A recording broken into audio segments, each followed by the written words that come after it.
कि तलवार सड़कों पर निकल के उतरिए, आए, बवाल करिए। तलवार निकाल के लाए? बताओ दीपक चौरसिया जी, बताइए, क्या हम तलवार निकाल के लाए? बताओ आप।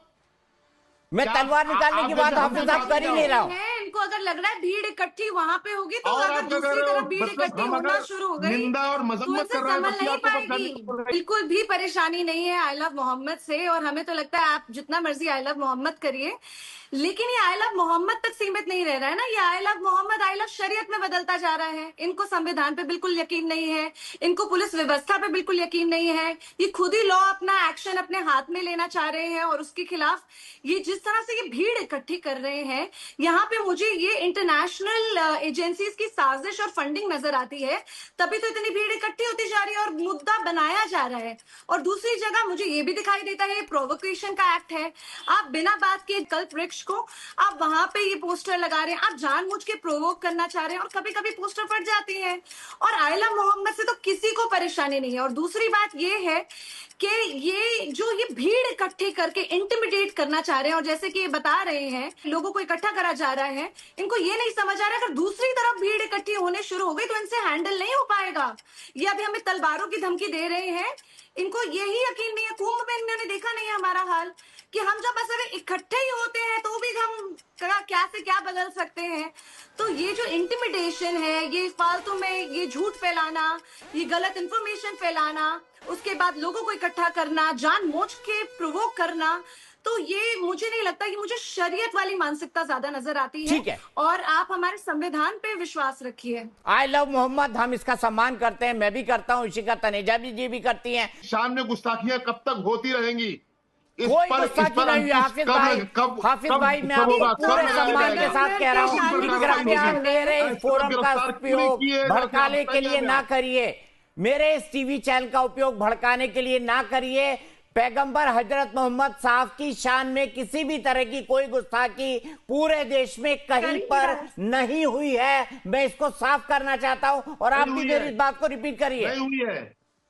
नुपुर शर्मा याद नहीं है आपको? डी राजा याद नहीं है आपको? टी राजा याद नहीं है आपको? आपको मैं अभी की बात कर रहा हूँ, मैं पुरानी बातों पर नहीं जाना चाहता, मैं अभी की बात कर रहा हूँ, मैं इस पोस्टर विवाद की बात कर रहा हूँ। हाफिज साहब बताइए, शिका तेनाजिया जी, क्या कोई गुस्ताखी हुई है? कहाँ जोड़ रहे हैं मुझे नहीं पता, पर किसी ने जुलूस निकालते हुए किसी भी मुस्लिम भाई के अंदर घर पर कोई फायर नहीं किया है। शिका तेनाजिया जी जवाब दीजिए। हो गया हूँ।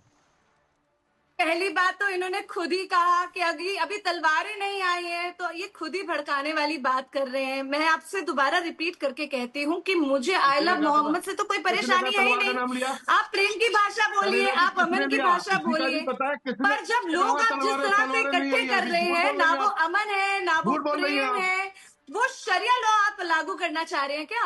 अभी मैंने सिर्फ आपको इतनी सी बात बोली कि लोग आपने कुंभ में इकट्ठे होते हुए करने लग रहा है आपको? आपको उसमें भी धमकी नजर आती है, तो आपकी खुद की मानसिकता है लोगों को भड़काने वाली। कहते रहेंगे, आप नहीं रोक पाएंगी। अरे कोई नहीं रोक रहा है आपको आई लव मोहम्मद कहने से साहब। रोक रहा है आपको, पर हाफिज ये साहब, जो जिस तरह से एक्चुअली क्या है, इसमें मुझे पॉलिटिकल एजेंडा ज्यादा नजर आता है, और मुझे ये दिखाई देता है कि इंटरनेशनल एजेंसीज एक्चुअली में इतने सारे अनएम्प्लॉयड लोग जिनके पास कोई काम नहीं है, इकट्ठे करना, उनको पैसे देना, तभी तो वो इकट्ठे हो पा रहे हैं। अदरवाइज वो कैसे इकट्ठे हो पा रहे हैं? क्या उनको इतना दिमाग भ्रष्ट कर दिया है लोगों ने कि वो बिना बात के इकट्ठे हो जाते हैं और बिना बात के नारे लगाती है? अगर दोनों ही बातें मैं देखूं तो मुझे परेशानी नजर आती है। अगर मैं ये देखती हूँ कि सच में इतने युवा है हमारे, इतने यूथ हैं, उनका इतना माइंड ब्रेन वॉशिंग करी गई है कि जिस चीज को ऑलरेडी लॉ देख रहा है, जिस चीज के ऊपर एक्शन लिए जा रहे हैं, फिर भी आप यूथ को इकट्ठा करे जा रहे हैं। तो मुझे जब ब्रेन वॉशिंग दिखाई देती है तो मुझे परेशानी नजर आती है। अगर वो ब्रेन वॉशिंग नहीं है तो इतने यूथ अनएम्प्लॉयड कैसे हैं इनके? क्या उनके पास कोई काम धंधा नहीं है? और काम धंधा होने के बावजूद भी वो यहाँ पे आ रहे हैं, तो क्या उनको पैसे दिए जा रहे हैं उनको इकट्ठा करने के लिए? रास्ते में गाड़ियां तो ये जो प्रॉब्लम है ना, ये बड़ी डीप रूटेड प्रॉब्लम है, काफी डीप सीटेड प्रॉब्लम है। ठीक है, मैं आप दोनों को यहीं रोकूंगा। हाफिज साहब, हाफिज साहब, हाफिज साहब, हाफिज साहब, हम दोनों इतने सालों से डिबेट में बैठ रहे हैं, पर आज कुछ आप ज्यादा ही भड़काने वाले रोल में थे, थोड़ा कम भड़काया करिए हाफिज साहब, मेरी आपसे यही गुजारिश है।